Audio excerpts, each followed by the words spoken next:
सदमा में पड़ल बाड़ी अब तो ब्यूटी खान हो, अब तो ब्यूटी खान हो।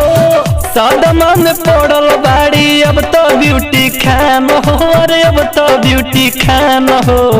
कैसे कहीं राण भइल टिकटॉक वाली माल हो, कैसे कहीं पागल भइल भिगो वाली माल हो।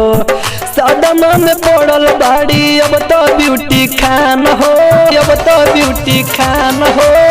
सदमा में पड़ल बाड़ी अब तो ब्यूटी खान हो, अरे अब तो ब्यूटी खान हो।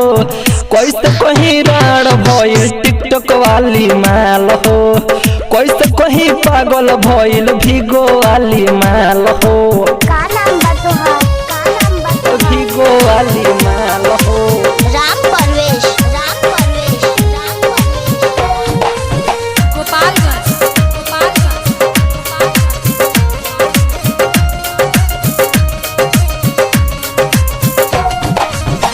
कैसे कहीं पागल भइल भिगो वाली माल हो।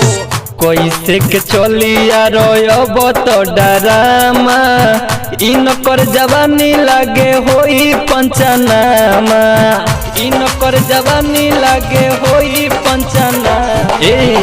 कैसे के चलिया रोयब तो डरामा, इनकर जवानी लागे होई पंचनामा। यासी बाबू सपना के भइल बुरा हाल हो, भइल बुरा हाल हो।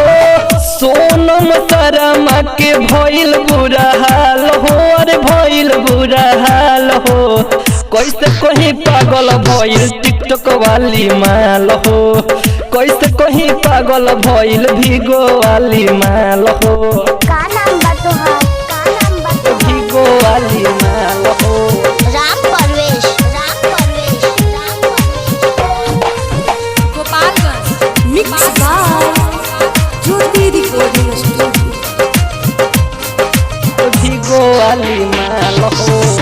विकास बेजोर कहे साचे साचे बात हो, भिगो के चक्कर में ई तो खाना नहीं खात हो, भिगो के चक्कर में ई तो खाना नहीं खात हो।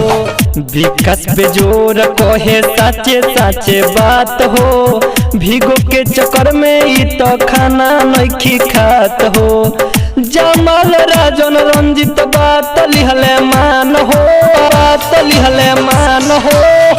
विजय चंदन दुर्गेश बात लिहले मान हो, अरे बात लिहले मान हो। कैसे कहीं राण भइल टिकटॉक वाली माल हो, कैसे कहीं पागल भइल भिगो वाली माल हो। 95 043 21 7 12